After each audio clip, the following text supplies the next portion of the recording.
This is the 2018 Lexus LC 500. It's a really sweet car. I'm Josh Smith with GottaBeMobile.com. This is what you need to know about Lexus's brand new LC. The question you'll get asked most when you're driving this is, what is that? It's not a sports car. It's luxurious. It's not technically a Grand Tourer. It's this awesome middle ground where you have tons of power. But since this is a little heavier car, the V8 doesn't jettison you down the runway quite like it would in an actual sports car. But the car still looks really great. As we walk around the LC 500 here, you see that from any angle, these lines look great. And that continues on to the inside where you have a really cool cockpit area and a real driver-focused interior. There's 4 seats, but plenty of room for 2, and you can use the back seat for storage. This red really looks great. The interior is full of soft touch materials. The seats are super comfortable. The bolsters aren't too aggressive, so even if you're a little bit bigger like me, you can sit in here quite comfortably, and it just really grips you just right. The front end's a little polarizing, but we love it, and we also like that it goes back into this real wide body rear end, and the whole package comes together and works really nice. We have the performance upgrade with a carbon fiber roof that takes the weight down just a little bit, but this is still a pretty heavy car. With that said, let's take a listen to how it sounds and see how it drives. The 471 horsepower V8 engine sounds spectacular while you're driving, when you start up, and really great when you downshift.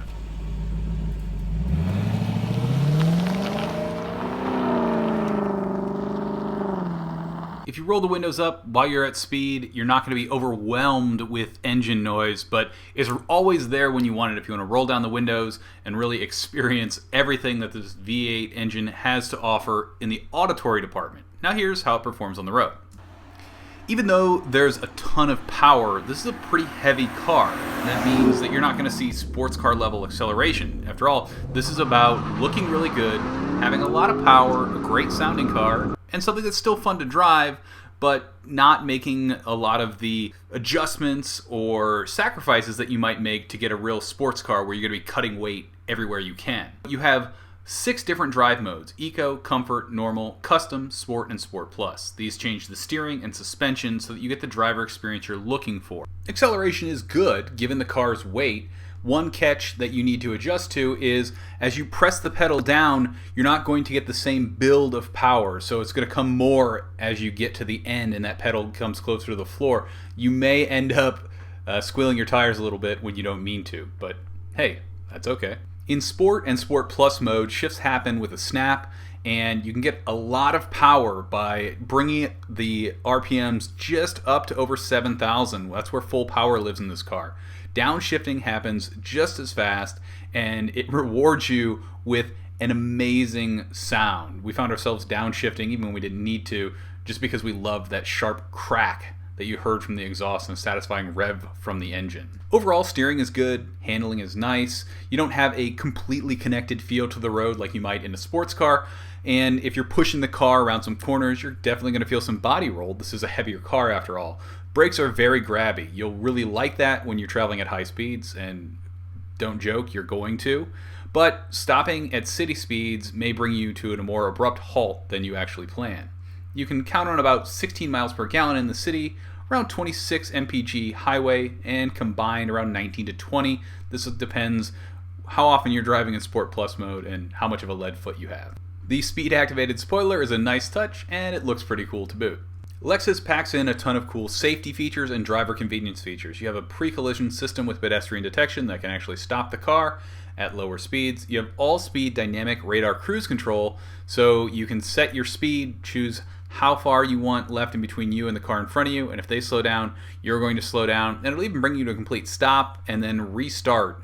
Blind spot monitoring makes it easy to see if someone's in the lane next to you while you're cruising down the highway.